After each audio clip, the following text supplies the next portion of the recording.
In the digital age, the opportunities in businesses have expanded. All the sectors of the society are continually improving their ventures and their market using trends in technology. Today, let's see how technology made an impact and how it affects the family business of the Floro International Corporation. We will be joined by one of its executives who was able to withstand the challenges of time. He was a graduate of management and an awardee of the Tamasek Foundation Scholarship. This true blue Atenista is responsible for the implementation of ISO quality management procedures in their family's printing business. His projects constitute both from the government, academic, and non-government institution. Their family ventures in document management and specializes in printing and digitization services. To share us his thoughts, his learnings, and insights in technopreneurship, we have Mr. Vincent Antonio Floro. To begin this evening's what do we call this? Hindi naman siya event, interview. Let me introduce first po yung buong or the whole group.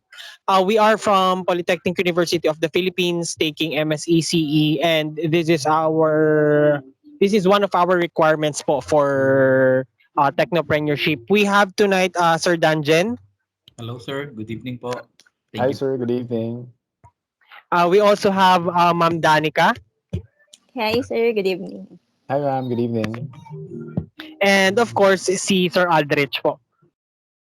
Yes, Hi, sir. Sir Aldrich. Good Nice to evening. meet you. Happy Valentine's. Good evening and happy Valentine's. Ang saya nung Valentine's natin. Anyway, moving forward, given that profile or this how do I say it? This background that you have in business and technology, we firmly believe as a group, lalo na si Sir Aldrich, that you would give us insights regarding what's trending right now, what are the foundations of business and entrepreneurship when it comes to the changes in technology. Sorry, parang ako yata yung hindi ready. Kinakabahan ako eh. Relax lang. It's just a regular interview naman. So I'd be happy to answer any questions you have, any follow-up questions.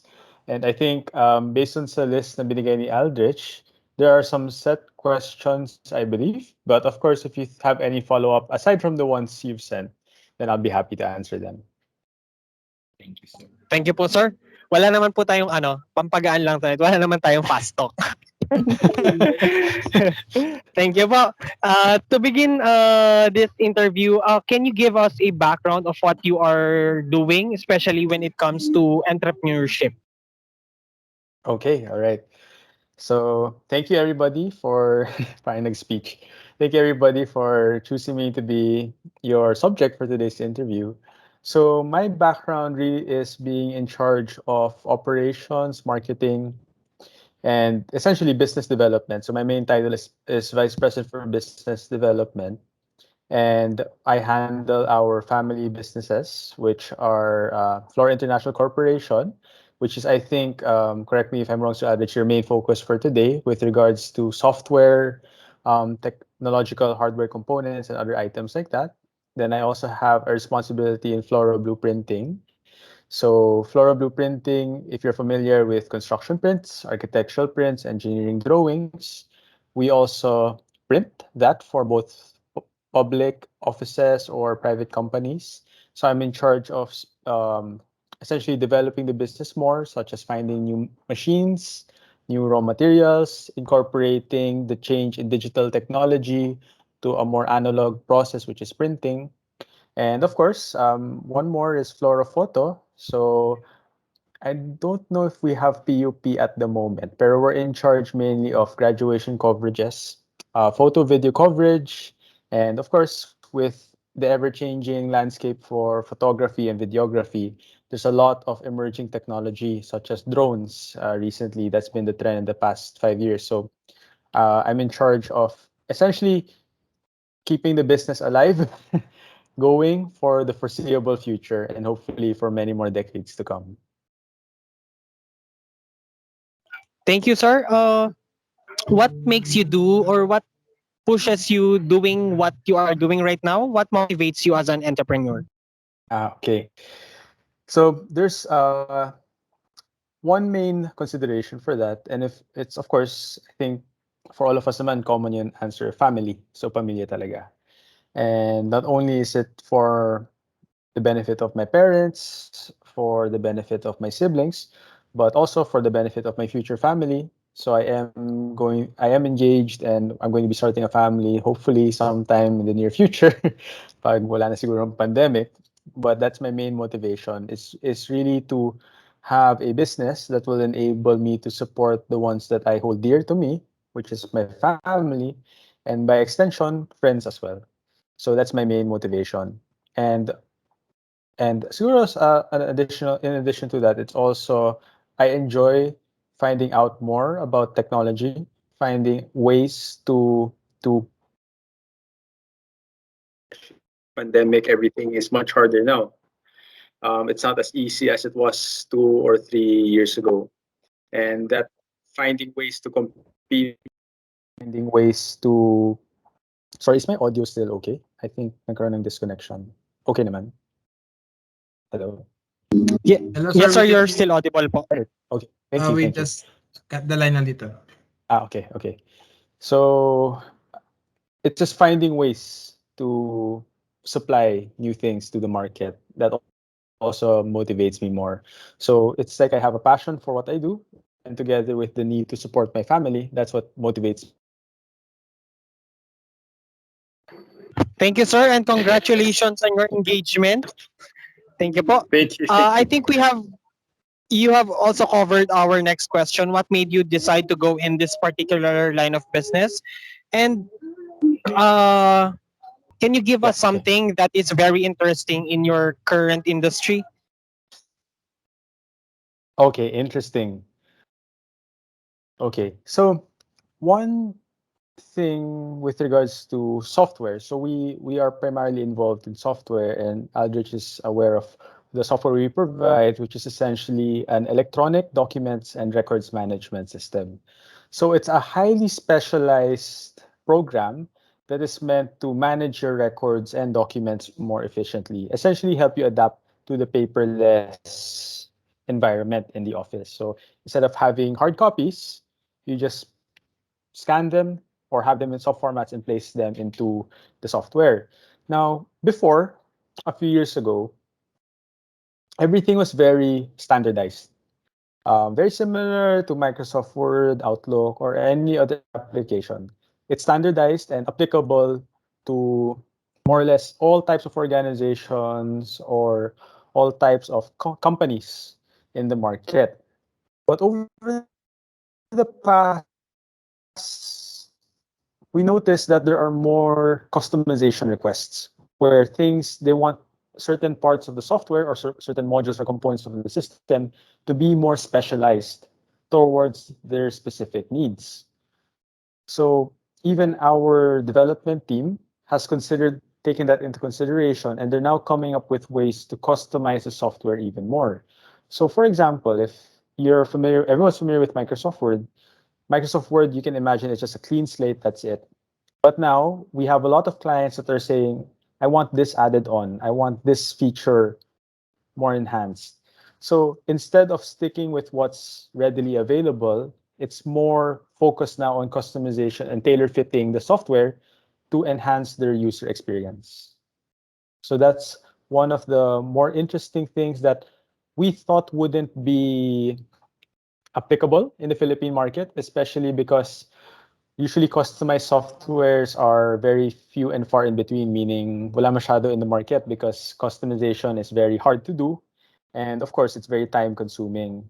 But over the past few years, it's been interesting to see that more and more clients are willing to pay for a customized version of the standard software or a customized module that will add on to their user experience. Thank you po for that. Quick question lang, sir. If I understand it correctly, you're very flexible nowadays in terms of your product, right? Hindi na po siya katulad before na ito lang yung product, ito lang yung ima-market. Right now, Yes. you are trying to Yes. personalize everything for the client.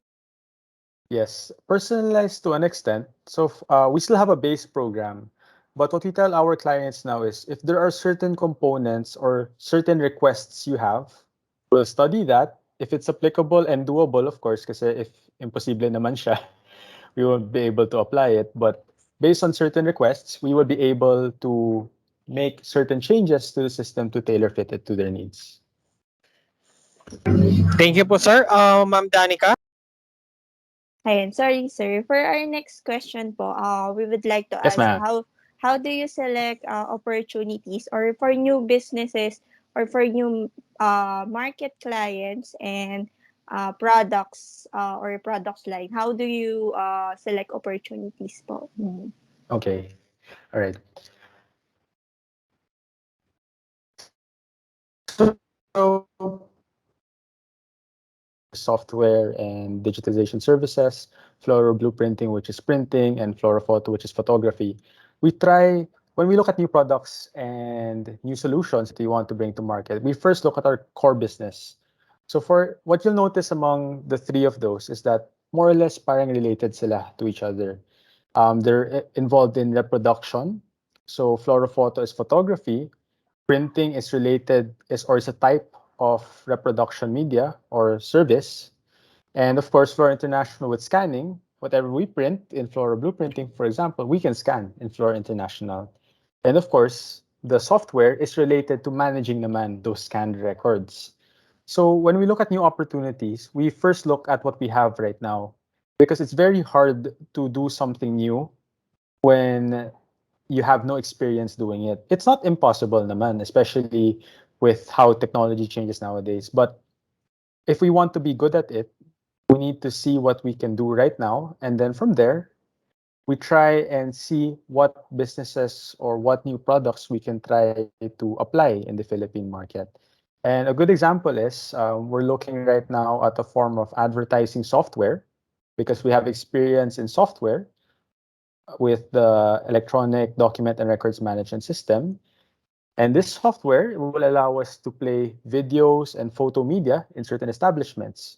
So again, we're looking at what we have right now, seeing what our strengths are, finding something that meets the needs of the market, which is more catered to advertising now, competing in a digital environment instead of the traditional billboards.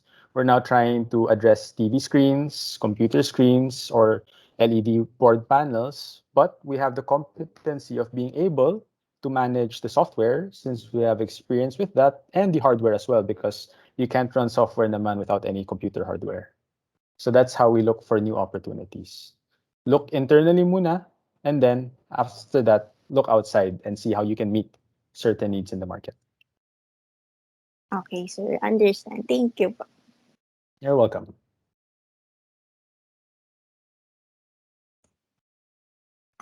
Okay, sir, for our next question, Mhm.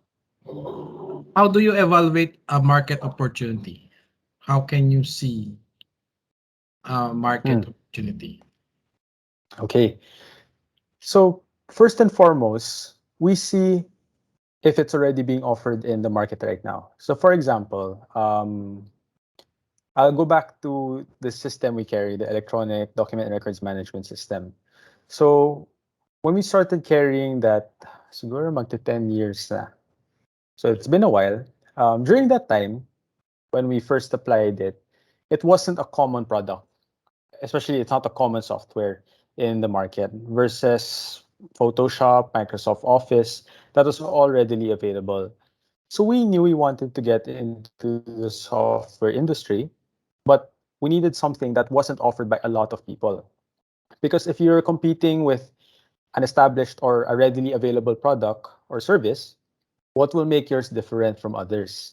So that's how we first evaluate it.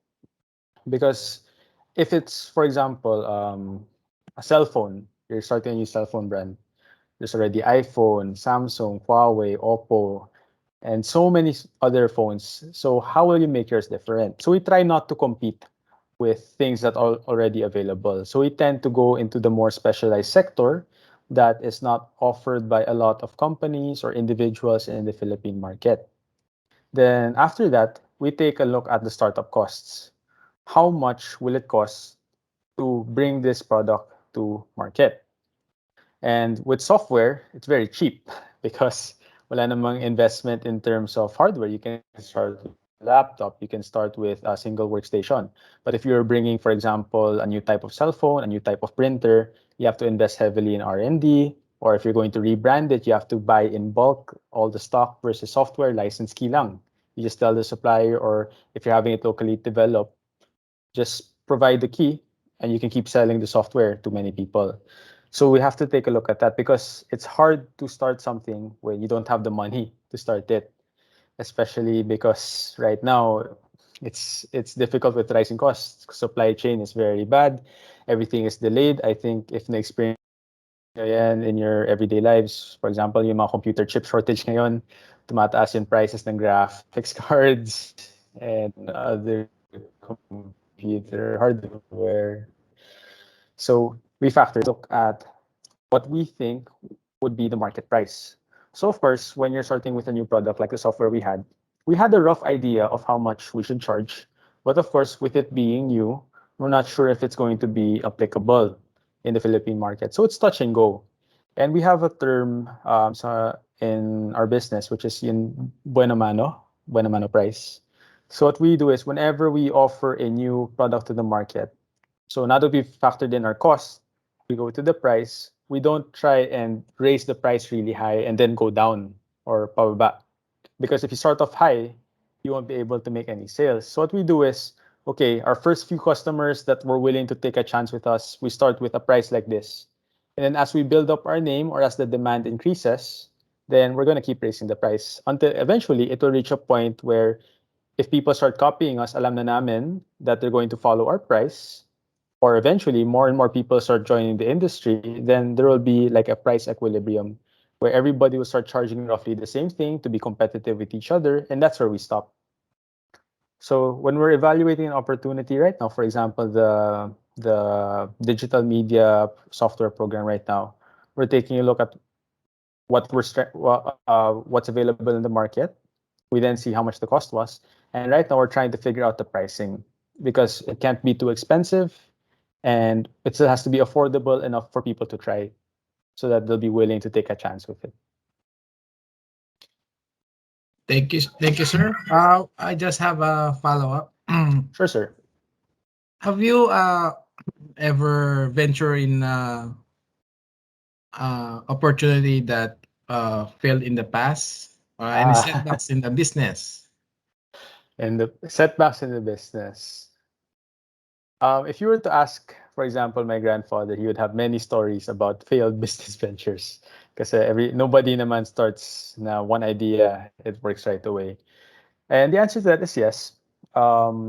Recently, siguro in the recent years, wala masyado because with the pandemic and everything that's been happening, we try not to explore more business opportunities until we get our base stable. But with regards to siguro not necessarily a failure, but we were a bit too early in the market. Um, so if I'll just switch to the other companies, the floral blueprinting. If, for example, um, when we were evaluating our current line of machinery to handle the printing jobs, we were approached, and I approached them also to change the machinery completely, to go from analog. If you're familiar with blueprinting, so I'll just do a quick example. A blueprint kasi, we have like a, I hope you don't mind that baka mamaya we're taking too much time. But this is a long process, not really a long process to explain, but in blueprinting kasi, in the olden days, you have what we call a tracing paper. So it's like a translucent piece of paper. So tracing paper is translucent, and what will happen is you can expose a blueprint paper or a reprographic type of paper behind the tracing paper, and when you expose light, whatever lines were on the tracing paper will appear as undeveloped parts of the blueprint paper. So essentially, it's a way to transfer images to multiple copies at a lower price. And in recent years in Asia, we were one of the last few countries to to use that type of technology when it comes to blueprinting, architectural drawings. And I'm not sure if we have any architects in the chat today or in the interview, but it's usually ammonia based, so may amoy siya, and it's not as clear as a digital type of printing. So kumpara sa inkjet, toner-based printing, photocopying, it's not that sharp. You try and get it as sharp as possible, but it's not crisp talaga. So a few years ago, we decided let's change um, the the industry essentially. From that process, which was very difficult, we then decided to go completely digital. So start replacing machines, start changing our processes to come up with a better product because the lines and images will be sharper. Costs will be more expensive. And initially, we thought we were a bit too early because it took a long while before people started to catch on. And because we were more or less an industry leader, when we applied it, it was very hard to convince people to convert to digital. So the only thing that accelerated its growth was the pandemic. So with the pandemic, the supply chain being very difficult, this type of printing has a lot of raw materials needed. So the blueprint paper, the tracing paper, the chemicals to develop the film versus inkjet or toner-based printing, you just need paper, the machine, and the supplies to that machine. That's it. You can start printing. So we felt that we could have capitalized more on the previous technology, meaning we didn't have to replace it at the start. And we may have lost out on a few opportunities because of that in terms of projects that wanted a lower cost. But and that's where we thought we more or less, I would say, Sir Aldrich, parang failed in a way because we could have squeezed out a little bit more out of the technology and kept it in the market for a little bit longer. But with the downs, there comes the ups naman. With today's pandemic, ayaw na pumunta sa branches yung ibang customers namin. It's so hard to bring in things to the Philippines now, especially with the logistical concerns na sobrang delayed yung shipping from abroad. And in a way, that helped make that failure eventually become slowly becoming a success. So not yet 100% kasi it's only been a few years, but it made things easier talaga during the pandemic, where we didn't have to rely on so many suppliers to get all the things we needed to come up with a finished product. We just needed one or two na lang that would come up with a better product. It would be done faster because the chemical development, tulad sa film photography back in the day, it would take you how many minutes to come up with a single photo. But now, within a couple of seconds, you have your printout already. So I think that's a good recent example, and we do have a few more examples from back in the day, such as um, what's a good example? Siguro failing to adapt to digital cameras and digital technology. So we were heavily film based before in Flora Photo and our other companies, and we kept pushing for film, and we were late in terms of marketing digital cameras. So we lost out on the change. Alam niyo yung Kodak. So we were a heavy user of Kodak. And then eventually, wala si Kodak na bankrupt. And of course, we foresaw it happening, but we just couldn't change fast enough to handle that. So that's another quick example of it. But the one about printing, I think, is a better example that eventually became slightly better or more successful naman.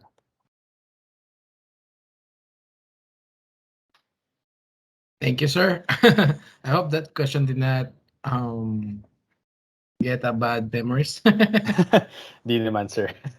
If anything, it makes us really look at the opportunities we take and the chances we take. And some may not work out, pero as long as you make them out in the end, then it pays off. Okay, sir. For another question, Sir Danjan. Yes, sir. Thank you. Good evening again, Sir Vincent. Good evening, sir. Yes, sir. Sir, for my question, how do you develop specific product ideas and how do you generate business ideas in general? Okay.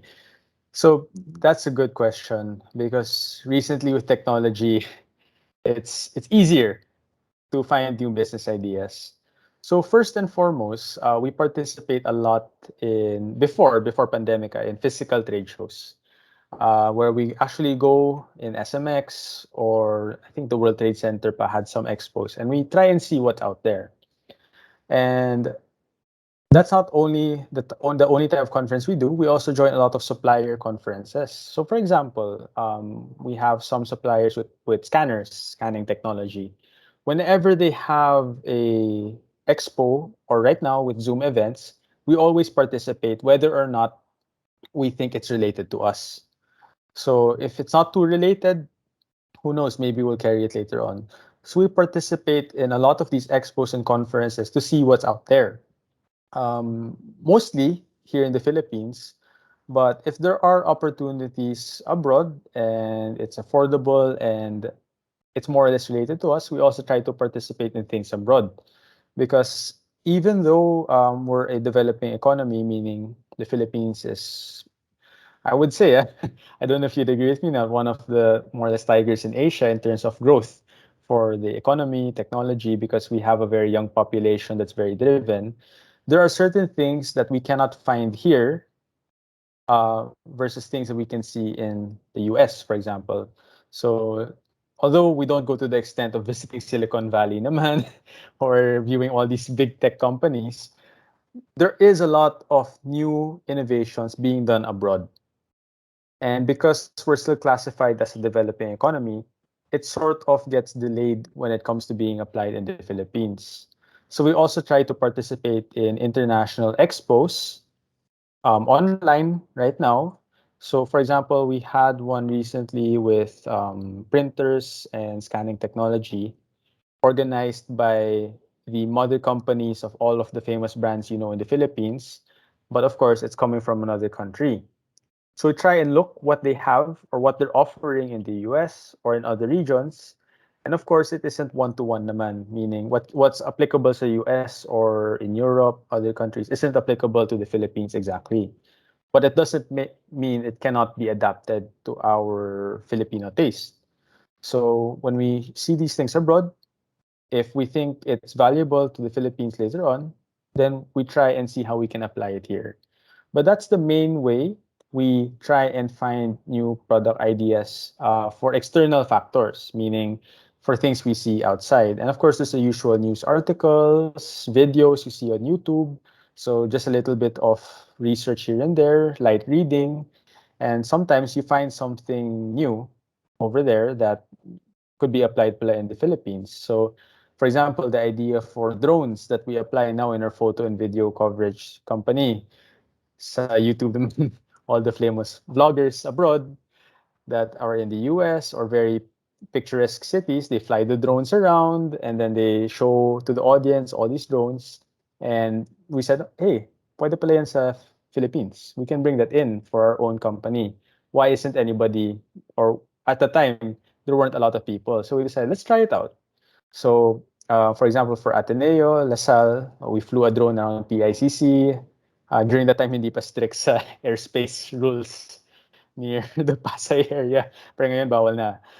For Ateneo, we flew it around the campus. And recently, we covered an event for a religious organization sa Angat, Bulacan. And we flew it around their properties sa Bulacan. Now, that's the external factors. We also think internally naman. And the way we come up with new products and services internally or new ideas is taking a look at the pain points we receive from our customers, especially when it comes to the electronic EDRMS. So we call it EDRMS, Document Records Management System. They gave us feedback on what they wish the system had, and we often send them a survey because after we've conducted the project. And then from there, we think if it's possible. And from their opinions or their feedback, we also decide, oh, why don't we add this on to the system? Or why can't we make another type of program? Like recently, we made a expiry report program that will prompt the user for any expiring contracts or agreements within the next 30 days, for example. And it's built off a existing reporting program that we already had, but the client told us about it. Say, we want, why don't you have something like that? And we said, okay, let's explore that idea. Let's try and think about new ways to do it. And of course, also to help our own internal processes, how to make the business itself run smoother. Is it by offering a simplified version of our product, a more streamlined version of the system? Or is it a new type of system that we can also use internally? So, for example, the system that we sell, we also use internally because it's a way for us to be more efficient when it comes to managing our electronic records. So there's the external factor and internal factor as well when we try to come up with new ideas. Uh, Thank you so much, sir. There's a lot of source ng product ideas. So Yes. for the next question, are you a member of an industry association? Okay. If So yeah, yes, go what ahead. are the advantage and Okay. disadvantages of being part of industry associations? Okay. So personally, for me and for the company, we're not part of an industry organization.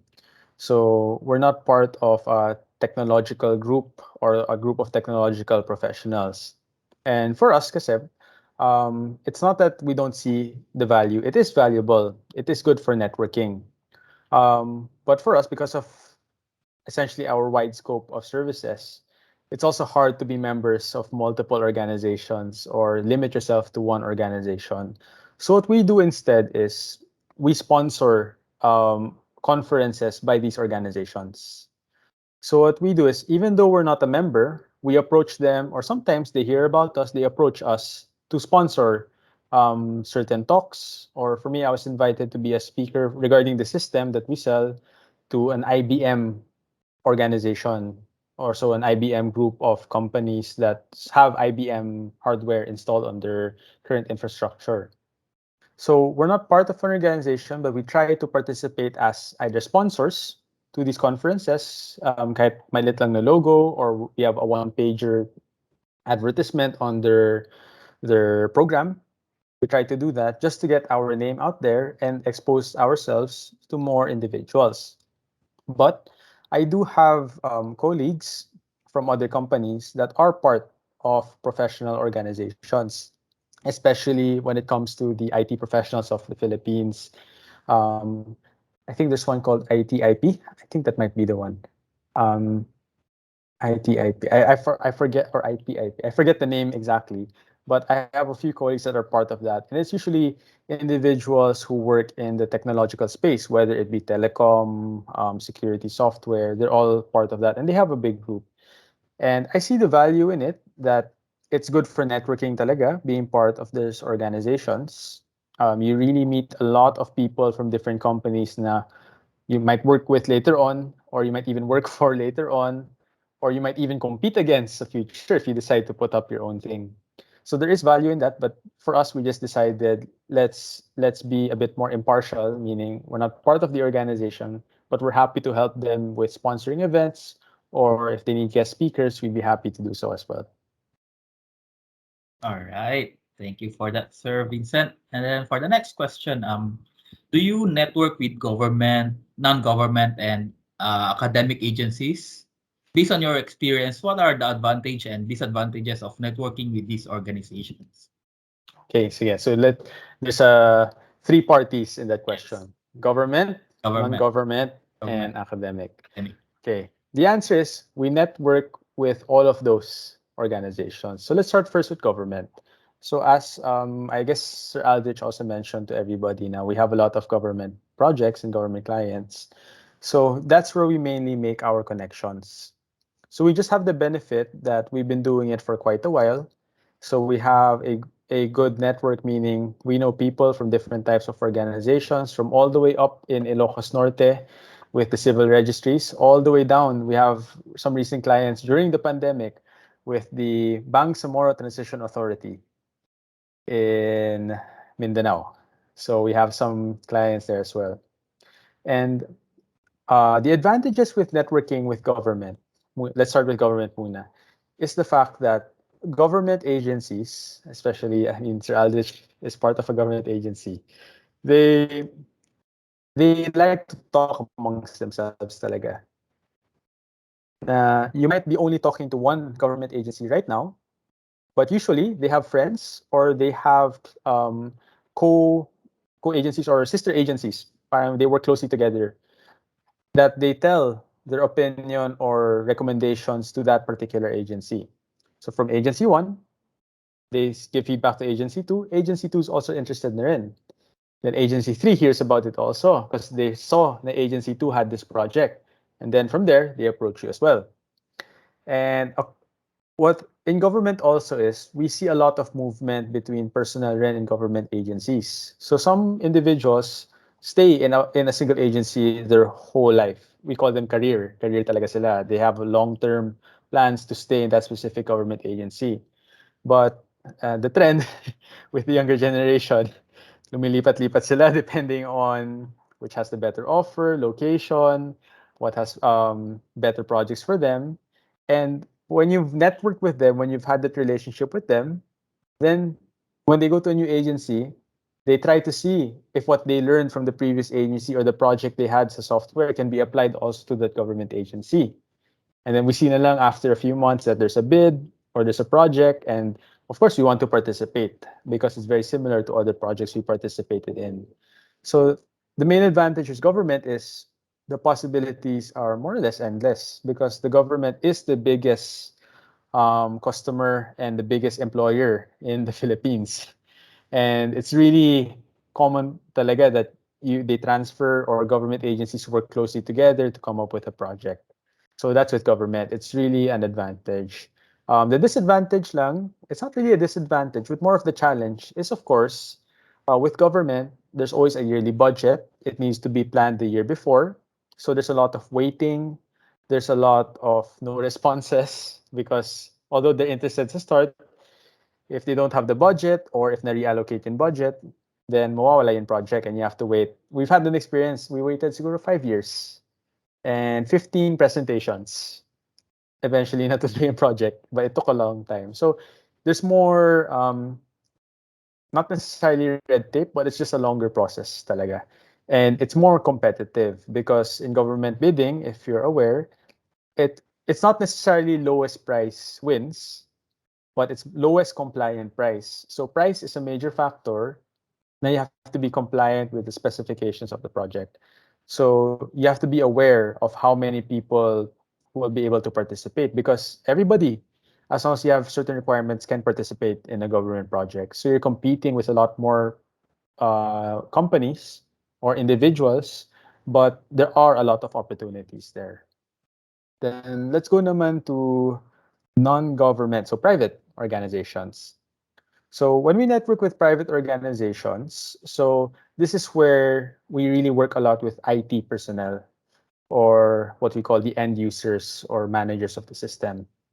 Because very similar to government, it's not surprising that after 1 to 2 years, lumipat na sila sa ibang company or they transferred or became even promoted to the head of a new department and things like that.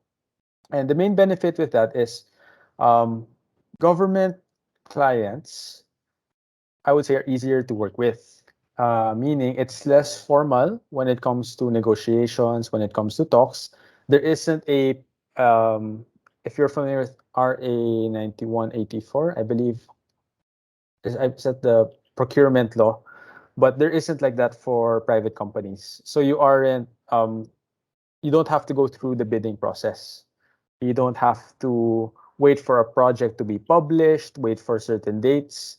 It's really up to you on how you want the negotiation or the sale process to go. And it's easier to talk to them because, of course, they aren't too worried about having meetings outside of government office hours kasi usually bawal yan because there's certain collusion going on if that happens. But with private companies, you can tell them, oh, let's have dinner tonight after you talk to them or after you have a meeting. And then yeah, it's easier to work with them. But of course, the main disadvantage with networking with private is that their budget can always be reallocated. Hindi siya fixed to that specific project for the year.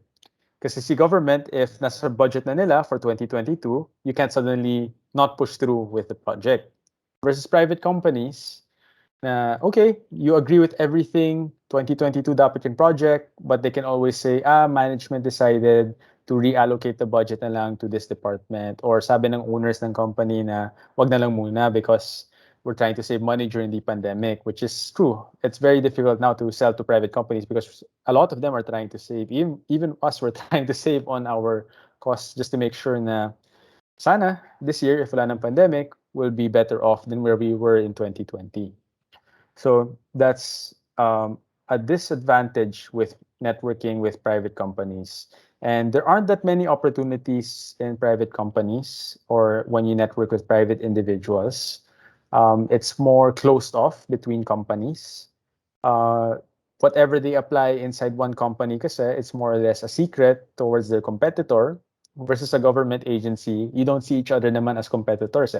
You see each other as part of the Philippine government trying to enhance the services you provide to the Filipino people. Versus private companies, you supplied him, or you supplied me. I'm not going to tell my competitors, or I'll try not to tell them what I supplied. And then, of course, we can't tell anything to the competitor, even though we want to supply the same product.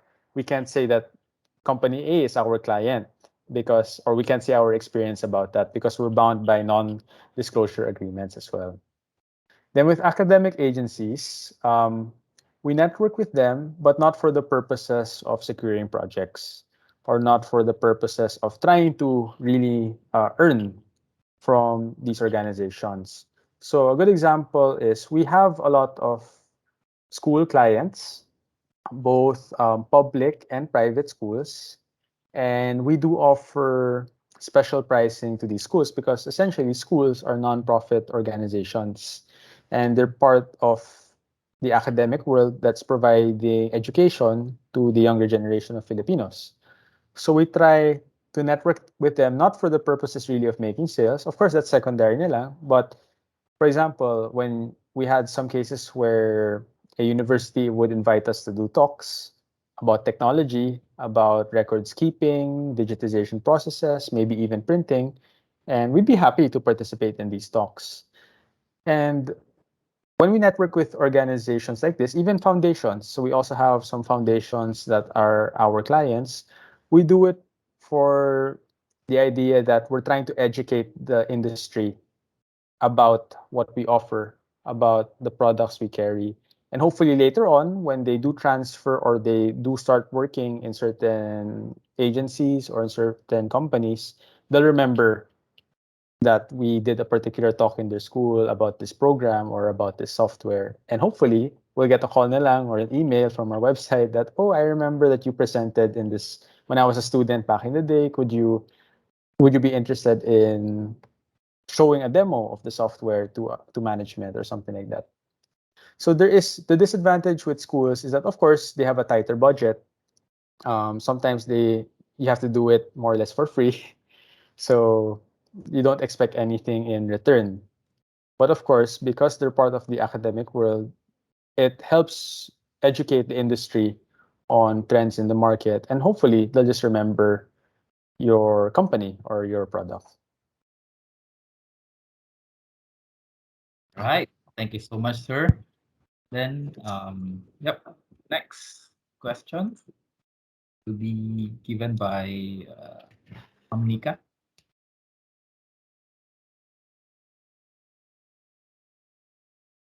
Ayan, sir. For the next question, we would like to ask, what do you think are the major barriers to entrepreneurial success in the Philippines?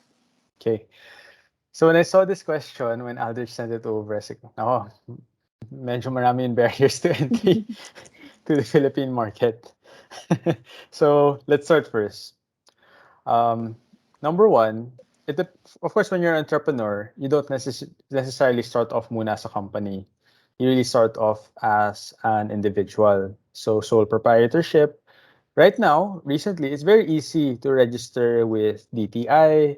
So to register yourself as a sole proprietorship, but there is still a lot of red tape and processes and permits that you need to go through to get started. So a good example is when I was in Singapore, they told us you can start a business in one day, get all necessary permits. Maybe one day's extreme, but I know one day, 1 to 3 days, you'll have everything you need to be a legitimate business in the eyes of the Singaporean government. And I think it's applicable right in other countries, in the US, in Europe. You can go to a government office, get everything very, very fast, have it all approved, and you're good to go. You're a legitimate business, or you can start your entrepreneurial program. Versus dito sa Philippines, you have to go to this agency, you have to go to the mayor's office, you have to go to BIR, register yourself as a sole proprietorship, but you need this form to get this form, you need this approval to get this approval. And then minsan, masyadong mahaba yung pila, there's no online processing. So instead of it taking you siguro 1 week, it might take you 2 weeks, maybe at most 1 month if you need certain clearances pa just to get going. And that time is very valuable because if somebody else can do it faster than you, dumaan sila sa fixer, which is of course illegal. Pero nangyayari yan because there is a problem sa processing natin ng application forms, approvals. They could beat you to market. They could give the same idea and be legitimate because they got all the clearances ahead of you, especially if you're located in other provinces, in areas that aren't developed as Manila. There is a bias talaga na you have to go all the way to Manila to file something versus having it done in your particular province because hindi available in office there. So that's the first barrier to entry. It's very difficult to get started. And of course, another difficulty is startup costs. So in other countries, I can't necessarily say which countries, but I have friends abroad that say they receive subsidies from government or what they call seed money. The government encourages them, oh, here's 500,000 pesos. Try your idea. There's no there's no conditions or very minimal conditions. Just try it because the government has the capacity to give the money to entrepreneurs who want to start something. Here in the Philippines, you more or less have to rely on private sources. uh, the, I don't think I've heard of the government really providing subsidies or seed money, startup money to entrepreneurs who want to start or have a new product or service. Unless, of course, it's very innovative, it's garnered a lot of media attention. That's the only time an agency will offer money. But if you're just a regular person that has an idea, you have to really rely on private sources, which is, of course, mga bangko. But with banks, it's either you have earning capacity, you have collateral to give. If wala, you won't be able to get a loan from them and mataas yung interest rates. Then, of course, your next source would be your family or your parents. And it's very difficult naman to ask your parents for money or your family or other relatives if you're not sure na magiging successful ka in your entrepreneurial venture. So, so that's the second barrier to entry is the lack of subsidies or the lack of seed money to try and start something new because very rare naman do we have that in the Philippines. But of course, nowadays with technology, we do have mga angel investors, we do have mga groups that want to help entrepreneurs start, but you're competing with so many Filipinos to try and get their investment to start your venture. You know, so we're ilan na ba? Over 110 million Filipinos today. So you can imagine if there are 30 million people competing or wanting to be entrepreneurs, you're all competing for the same funding if you don't have any funds to start your own venture. So that's the second barrier to entry. And then I guess when I'm looking lang at the questions and the sub questions underneath, something that can be done to help entrepreneurs is, well, I'm happy to see na mayroon entrepreneurial course in universities because honestly, it's not that common to have entrepreneurial courses. And the Philippine environment is more suited to trying to convince people to either work for a government agency or, of course, become a corporate employee. We're not really educating or encouraging the young Filipinos nowadays to become an entrepreneur. Because of course, the common answer is maging doktor ka na lang, maging abogado, or nurse, or scientist, or any of the professionals. very rare do you see somebody say na, "O sige, start your own business. Kahit maliit lang, buy and sell." There are success stories, but you don't really see schools encouraging that. You don't really see government agencies. A good example, for example, a government agency towards economics or development, baka SINEDE yan, or other agencies. You don't really see them having programs, or if there are programs, you don't really see it being marketed heavily, encouraging people to try and start up their own small businesses and making it grow. So we have a lack of ed- education awareness that being entrepreneur can be a good career, but of course you have to work hard. It isn't like being an employee for a company.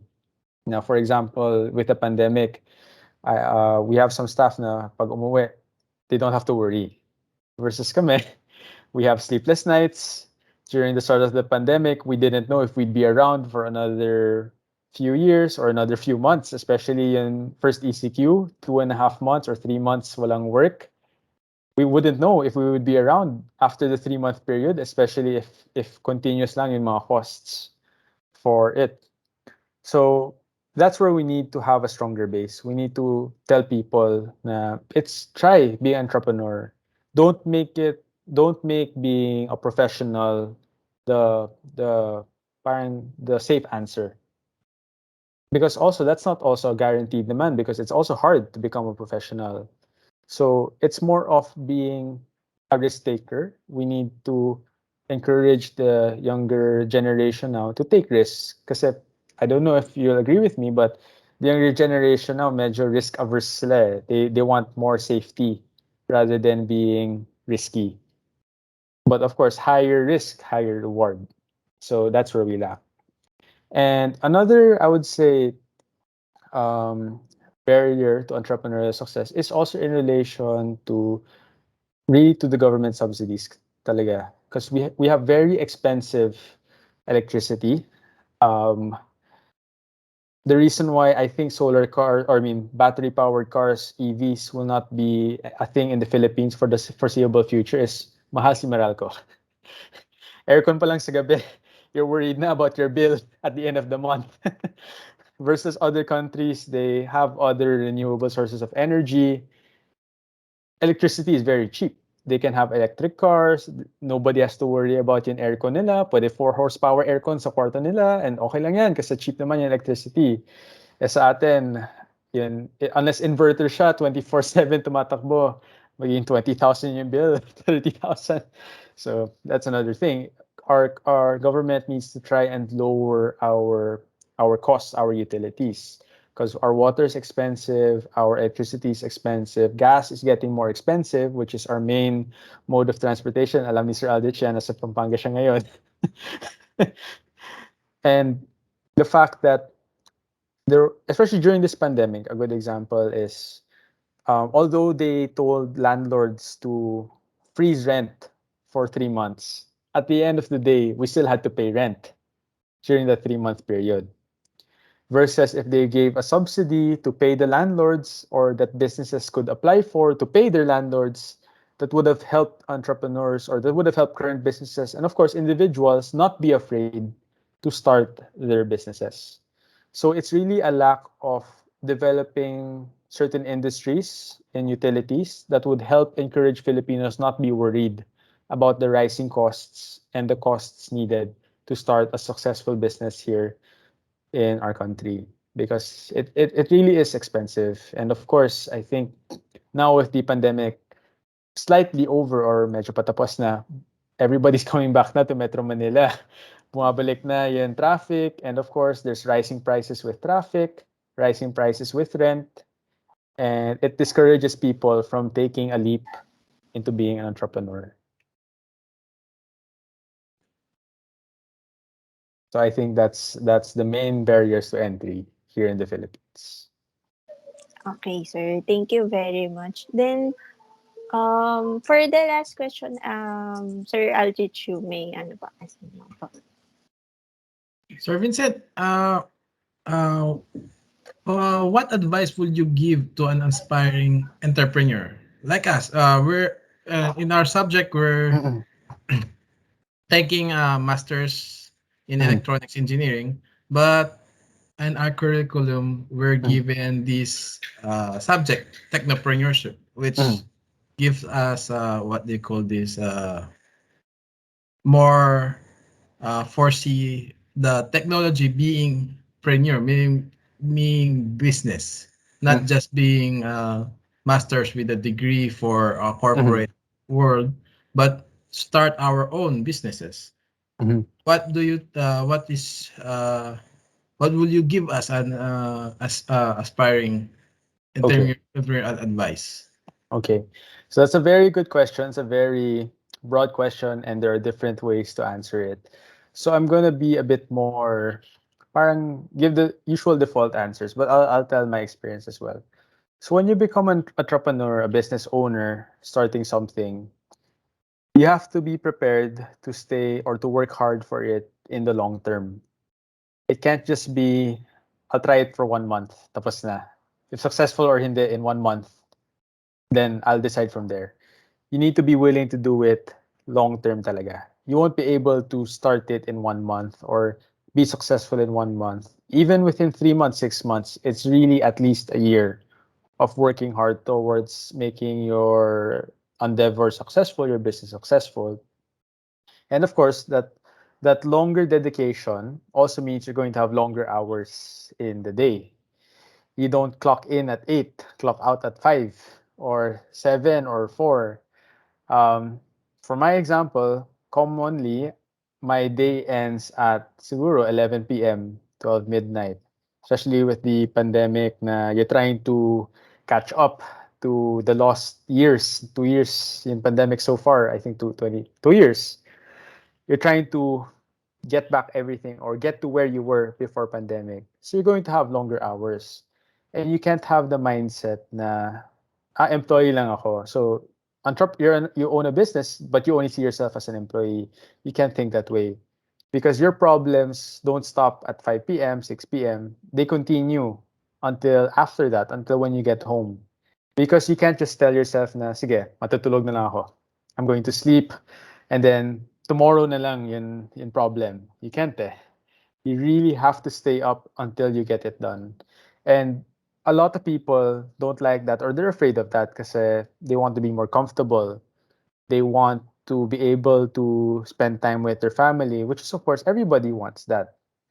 But the main benefit is if you put in the longer hours, if you put in the longer days, the dedication for a long term period where you might not necessarily be successful, when you do work hard, it will pay off naman. Now, I'm not saying na magiging successful tayong lahat if you work hard kasi unfortunately, when you start something, it's more prone to failure talaga. But the thing is, if even though you might not be successful in your business endeavor in what you started, you're going to grow when it comes to learning your capabilities, learning how you've applied your skills, and you can always restart. Now, there may be times where you might have to put your business or your venture on hold, work somewhere muna to have funds to apply your business, but it doesn't mean you should stop completely. I have some friends na may corporate jobs sila sa morning, but at night, they do their business venture. So they're comfortable enough na they're not worried about cash, but they have the longer dedication to work longer days, to see or to foresee na it will take them 1 year to get their business up and going, but they're dedicated and have that mindset na okay lang if I failed rather than not try at all. And that's where I think the main advice I would give to entrepreneurs like yourselves, siguro, is have the mindset that every failure can become an opportunity. It's not necessarily a nail in the coffin pag when you fail in one business, you can't start any other. And true enough, in the US, Jeff Bezos, Elon Musk, Bill Gates, Mark Zuckerberg, the typical examples about entrepreneurs, they all failed. Some didn't even graduate school, some didn't even finish the college degree, some only had high school. But they were willing to forego any short term income, any short-term benefits for the long run talaga. And Amazon 20 years ago, it was nothing, but now he's the richest man in the world. Elon Musk, he failed in a few business ventures, but now he's also one of the richest men in the world. In the Philippines, a good example for entrepreneur. Who's a good example in the Philippines for an entrepreneur? Medyo malalaki na silang lahat eh. But any answers from the panel today kung who's a good entrepreneur in the Philippines? I would say ano, um, hmm, let me think lang ah. I'm trying to think of a good example na was able to start something new in the Philippines. They're just thinking rin. Jollibee. Yan, Jollibee. Okay there. Good idea. Tan Kaktiong. Henry C. They all started from nothing. I didn't want to say Ayala kasi Ayala, they've been in the ano na for hundreds of years eh. Pero Jollibee, Henry C. You know, fun fact, when Henry C started out, yung office niya was across our office. And it was really just a buy well, it was really just a buy and sell of shoes, kaya Shoe Mart SM. And you wouldn't think that he'd be the richest or their family would be the richest family in the Philippines nowadays. But it's because they thought they for they forgoed the short-term gain. They didn't think they're willing to be uncomfortable for the first few years or the first decades of their life so that in the future when you reach the age of 60, 65, you can live comfortably na, you have something to give to your kids and you have something to be proud of. It's really not a short-term horizon for being an entrepreneur. You have to really think of the long term. And in line with that is the main motivation you need to find. Very similar to your first question or first few questions you asked me, what's your main motivation? Because if you're doing it for the money, that's not the way to go. You shouldn't be doing it for the money. Money is going to be a secondary benefit of what you want to start. Because if you're just focusing on money, you're always going to think, sige, I want to increase my prices, lower my costs, just to make more money at the end of the day. Versus, for example, if you think of your family or your friends, if you have kids of your own, you're going to think, I need to work hard to make sure I have something to provide them. Then the money will come. It's really not making money the central aspect of your business. Yes, you're in it to make money, but why? Why are you making money? Why do you want to be successful in your venture? Is to provide for those who you care most. Or even if you may not have a family, it's to make sure that you're able to provide for yourself. You're able to do the things you want to do. You want to travel, you want to buy this, you want to buy that because it makes you happy. You want to explore your hobbies. Money is just a byproduct of your hard work. And of course, in the Filipino mindset, it's very difficult because at the end of the day, money is what makes things a lot of things comfortable for us, but it won't make you happy. What will make you happy is what you can do with that money or what you can do for others with that money. And it's really finding the motivation to make sure that when you go home, pag pagod ka na, when you're about to sleep, you still feel satisfied with your work, you're happy because you were able to provide something for your family, friends, or for yourself. So I think that's my advice. Medyo mahaba, but I think it's the only way na you'll be successful. Blood, sweat, tears, and finding your motivation to keep going when times are tough. Thank you, sir. Um, Thank you po, Sir Vincent, for Thank you, the sir. very You're welcome. comprehensive answers. Mm-mm. Medyo maraming pulot of the day. Yes. With that po, may questions pa po yung fellow members ko.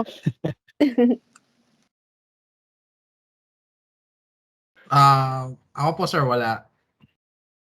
Miss Danica, Sir Dungeon? Wala na po din Okay po. na po. Very Mm. informative and talagang Yes. nakaka-inspire lahat ng mga answer ni Sir. And I'm glad to hear that. natutunan. Mm. Yeah. And of course, if you have Thank you any po. more questions with your project, just let me know. I'll be happy naman to help. Sir Vince, Say- thank you, sir. You're very welcome, Sir Aldrich. And I still owe you dinner dito sa Marikina. Siguro when less stress ka na at hindi Valentine's. Mhm. With that po, personal insights ko po to. Sobrang kasi kayo po na kayong most of you are in the industry. Ako lang yung nasa academe. Sobrang daming input sa akin na ganun pala talaga yung nangyayari kapag nasa nasa labas ka. Anyway, with that po, thank you Sir Vincent, and You're very welcome. we wish to see you soon kapag medyo maluwag na po, babawi kami. Yes, sir. Yes, I'd be happy to have you over sa office namin if you want to learn more about us or if you just want to have a dinner, just let me know. Siguro pag medyo naglalaylo na si COVID. Sir, kami may utang sa inyo, sir, for dinner. Sige, I'd be happy to. I'd be happy to. Thank you very much, sir. Thank you. Okay. You're welcome Thank you. and keep safe everybody. Have a good night. Have a good rest of your Yes. Valentine's. Mag-date na Valentine. kayo or Thank you, sir. Okay. Thank you, sir. Happy Thank you Valentine's. sir. Thank you Sir Vince. Okay. Bye.